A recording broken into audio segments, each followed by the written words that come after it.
we use the word emptiness, and then here another translator uses the word void phenomena. Okay? Then the fourth characteristic is selflessness. The translator prefers to use phenomena lacking an impossible form. So these are the kind of different versions of words that is used. Now let's investigate. What does it mean? What does it mean by impermanence? Basically, we are human beings. Now, Buddha doesn't teach us from this kind of, narrow perspective. Buddha teaches us from a very wide and very open perspective. So from that point of view, the perspective is kind of the way explanation of suffering is very, very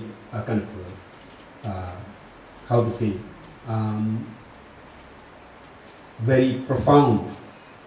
But most of the time, many occasions, many Western teachers and many other teachers, they prefer to relate the teachings directly to the disciples' life and disciples' kind of experience.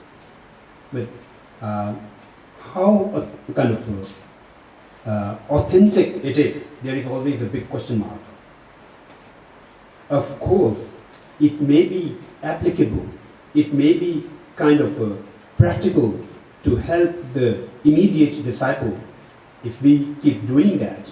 But then it is possible that if we just keep doing that, we end up in missing a big meaning from the Buddha's teachings. So basically, when we talk about the first noble truth, the truth of suffering, the basis on what we are talking about, the truth of suffering is our own existence, our own aggregates. We all exist. We all feel I'm alive. If we don't feel that, it is impossible that we will be available, we will be sitting in this room today together. So we all know that we are alive, we feel that we are alive. So there is a basis to feel we. As long as there is a basis to feel we, there surely should have a basis to feel I. So when we have a basis on which we impute or label I, then we need to search for that, where it is. Basically, the common understanding is, it is the 5 aggregates. That is combined together in our system, in our body, and we impute I on this very compound of 5 aggregates. So this compound of the 5 aggregates is the basis of establishing the truth of suffering. So how do we do that? The explanation of the truth of suffering says that this compound of the 5 aggregates is in true nature for the noble beings. It is a suffering. It is suffering for the noble being, for not a common human being, for not an ordinary human being. For an ordinary human being, it's very valuable. It's pure. It's happiness. It's full of enjoyment. But noble and superior spiritual human beings, they understand this as a suffering because first reason is it is impermanent. Since it is impermanent, it is changing every moment. Every moment. Now here it is very important to know that the changing every moment, this is a very, very subtle teaching that was given by the Buddha Shakyamuni 2,600 years ago. In those days, when Buddha expounded this teaching about momentariness, changing every moment, it was kind of out of the imagination of those people living at that age and that era. So the Buddhism was given a kind of a nickname, who accepts the momentariness. It is, according to them, it is a very controversial statement, very, very controversial statement, which cannot stand the logic. But nowadays, after 2,500 years and 600 years, science is proving this very obviously. Each of us are made up of billions of atoms, and each atom at its subtlest form is moving every moment. It is not static at all. For our common eyes, this tube light appear like it is just static there.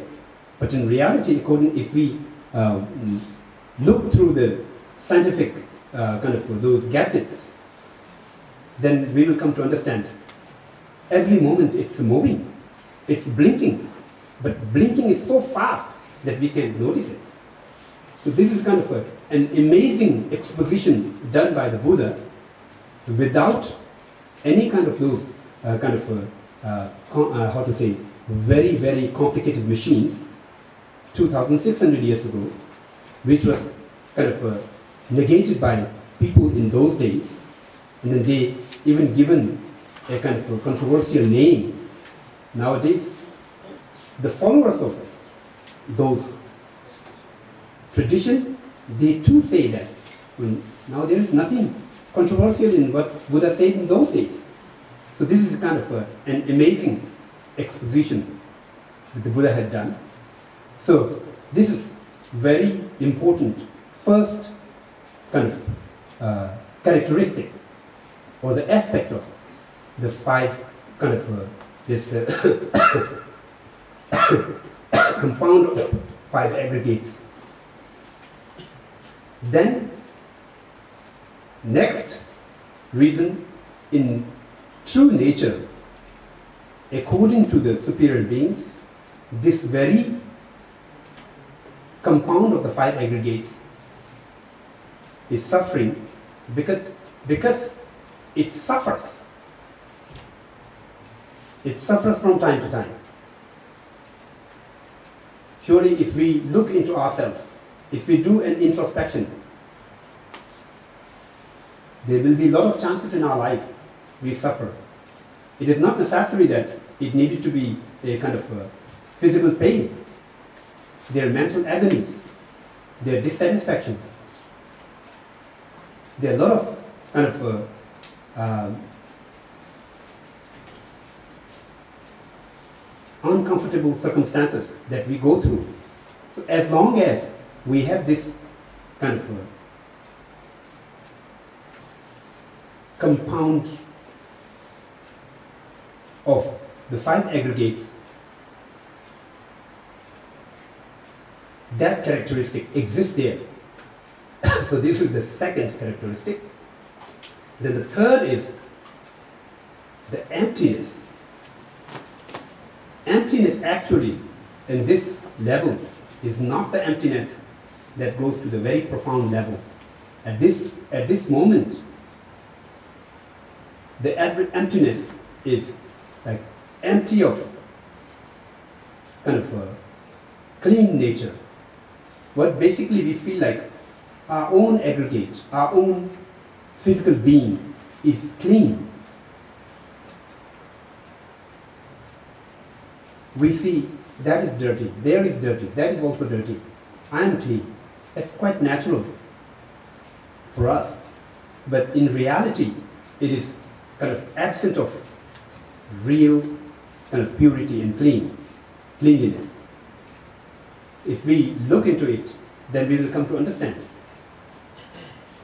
Each substance that built up this compound of 5 aggregates, in reality, is kind of not pure, it's impure. Blood, tendons, bones, veins, and all these things, these are in nature are impure. So, empty of that kind of purity. Though we perceive it that I'm pure, I'm clean, but in reality it is empty of that kind of purity. So then, the fourth characteristic here is the selflessness. Now we feel on this compound of 5 aggregates, we impute I, me, and self. And we cling on that. If someone says something bad to us, if someone insults us, we feel very badly. Because we say, why do they insult me? Why do they harm me? Why it is me? Why not other? It's a very natural thinking. So there is a kind of natural, inherent kind of clinging on the me. And that comes from this concept that we kind of develop in the course of time, me. So, in reality, is that compound does contain that kind of me inside there or not? Surely not. If there is that kind of me and I contained inside that compound, then if we investigate where it is, we should find it. But definitely, we will never find it because it doesn't exist inside there. It is just a kind of exaggeration, just a kind of a fabricated notion that our mind has created.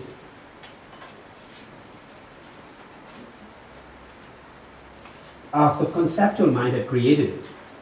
And then we cling on that kind of idea, that concept. So,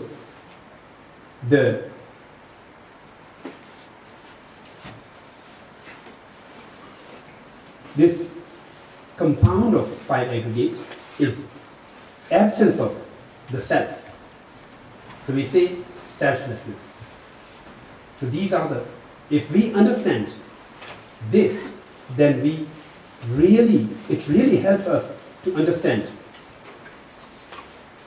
why this compound of the 5 aggregates is suffering in true nature.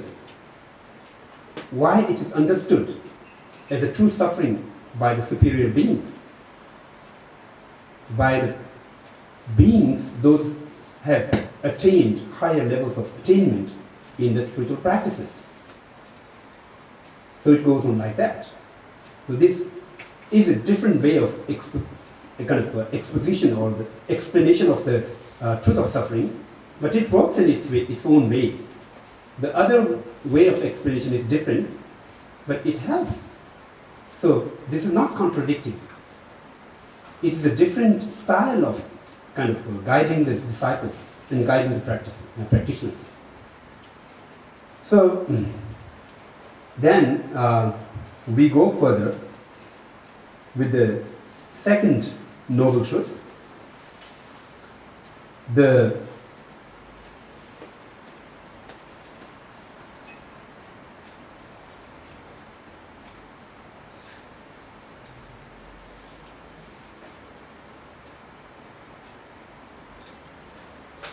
These have 4 characteristics, or the 4 aspects. And the first aspect is named cause. The cause. And the second aspect is named origin. Third aspect is, there are 2 different ways of, the first 2 kind of terms are quite similarly used by different translators. But the third term, here we have little differences. One says strong production. Another one uses strong producers. So production and producers are 2 different things. But I think sometimes it also may relate back to the original kind of term used in the Sanskrit or Pali. Because when we try to translate some concept from one language to another, in one language, one can be explained through the noun. In another language, it need to use the verb. If something is explained through the verb in one language, it needs a usage of noun in another language. It's a kind of a complication of the languages. So it may be a result of that kind of thing. And the fourth is condition. So these are the 4 kind of characteristics or the aspects of the second truth. The truth of origin of suffering. Or in the other words, they say true origin. Now, here, once again we use quite similar style or similar approach. What is the basis on which we try to establish this is the true origin of suffering? This is the true source of suffering. So here,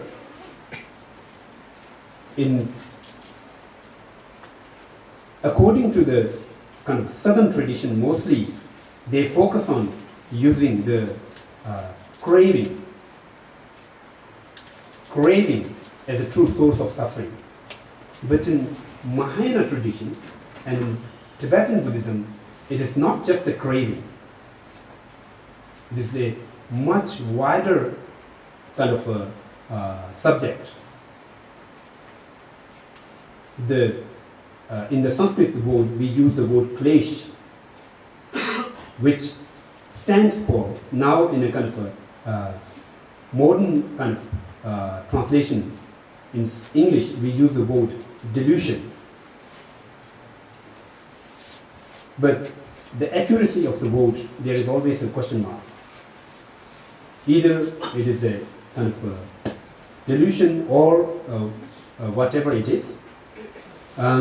It's a much wider kind of subject compared to craving itself. Craving is just one portion of the delusion. The delusion, what are the delusions? That is really important to understand here. Unless we pinpoint that, it doesn't make any sense of keep talking about the origin of suffering or source of the suffering. So the second truth, the delusions are like desirous attachment, hatred, anger, ignorance. Craving is also a part of it. Exaggerative self-importance, or kind of sense of prejudice or pride. So these are the very basic. And then also we can include the wrong view inside there. So these are the basic kind of few to count. If we keep kind of going into the details, they may appear more and more. Even just, for an example, the sense of pride or exaggerated kind of self-importance can be explained or can be further divided into kind of 5 types of it. And then attachment can be further divided into 3 types of it. So it may keep going on like that. The wrong view can be further divided into 5 types. So it may keep multiplying like that.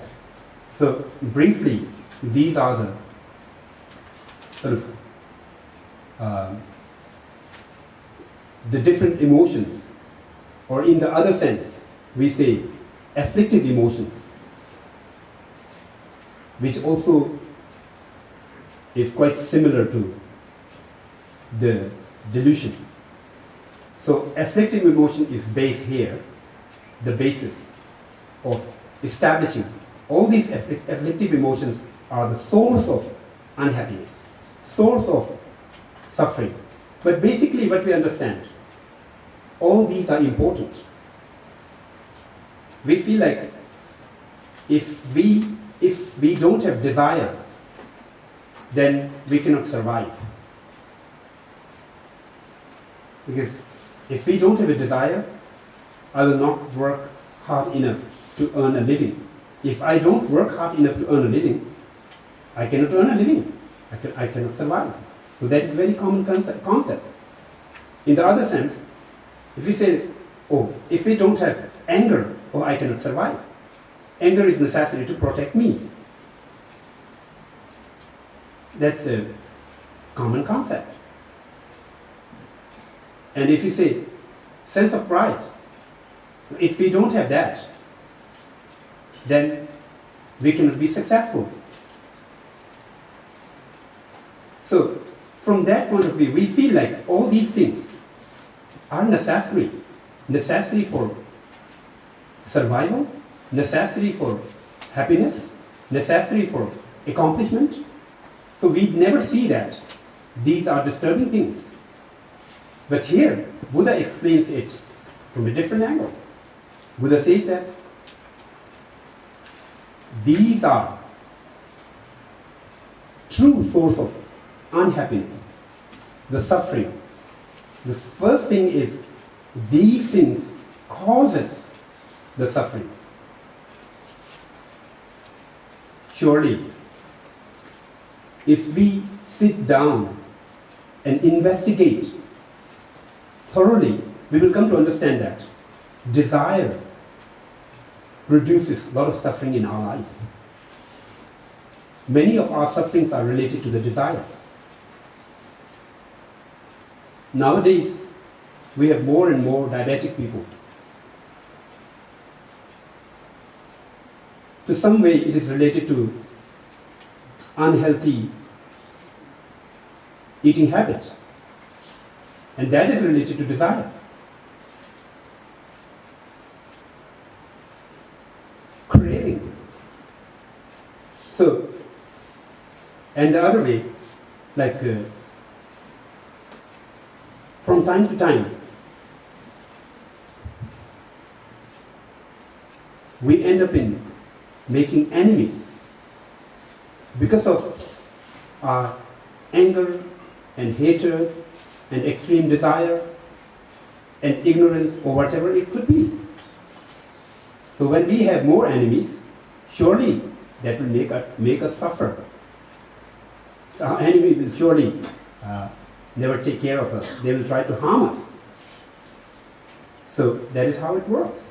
So Buddha said that these are the real source of suffering because these things causes the suffering. These things produces the suffering. So it's a very different approach compared from the common human being or compared from the ordinary human being. Then he goes to the next step. He says that these things originates the suffering. Suffering comes from these things. It is not just one single cause that can produce the suffering.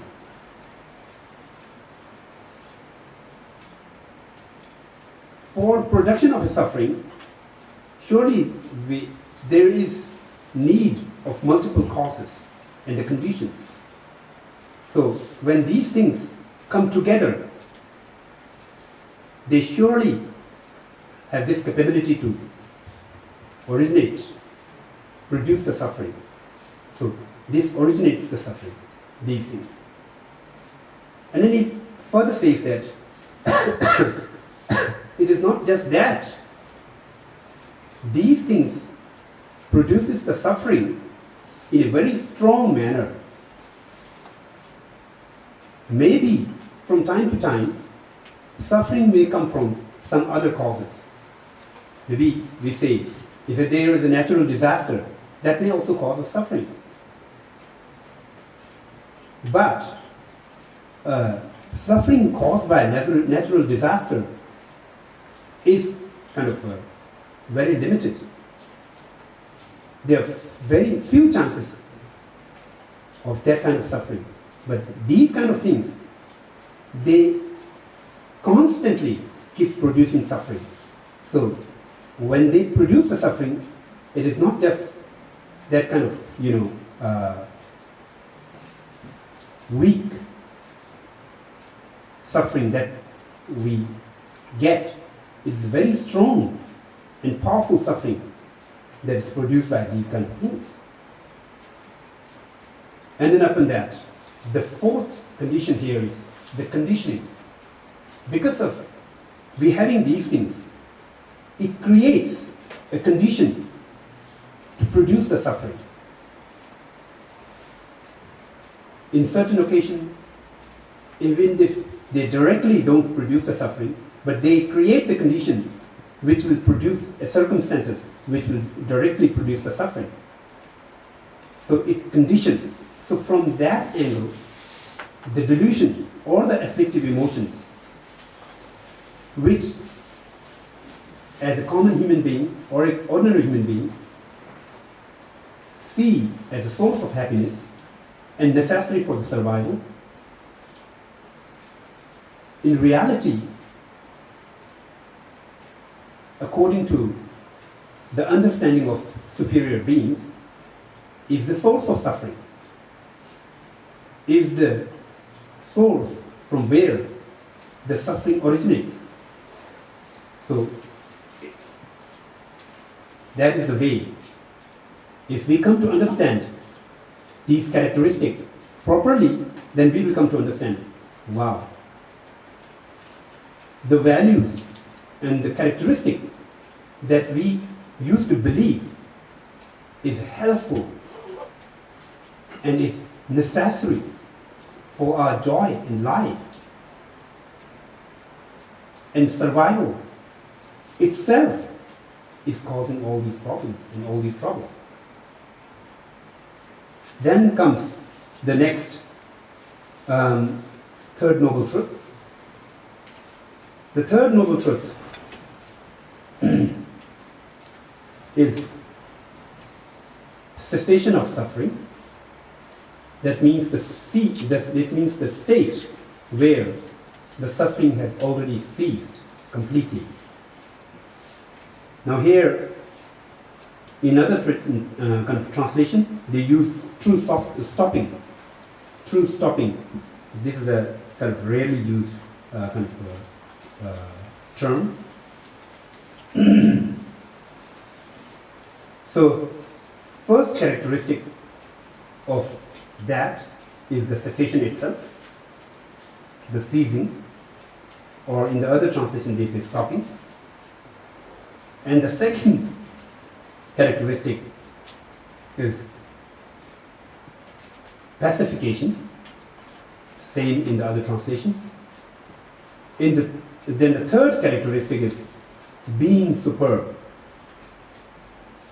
Now this characteristic is kind of translated very differently by many, many different translators. The second, this translator uses superior states. So this is kind of quite different from each other. And the fourth characteristic is definite emergence, and it's also same in the second version of translation. So here in this case, now we understand that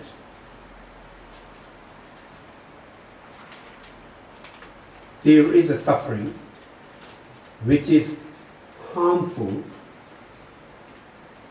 disturbing, and uncomfortable. Now we know that from where does it come from? It comes from the source of suffering, which is the origin of suffering, all these afflictive emotions. Now then we move forward and try to look, is it possible to stop the suffering? Is it possible to stop the suffering? Then we come to realize that, yeah, there is a possibility to attain a state where there won't be any more suffering. Given the condition that suffering comes from its causes. If suffering is coming from nothingness, we cannot stop it. If suffering is just existing there, not depending on any causes and conditions, then there is no way that we can get rid of the suffering. Since suffering is completely different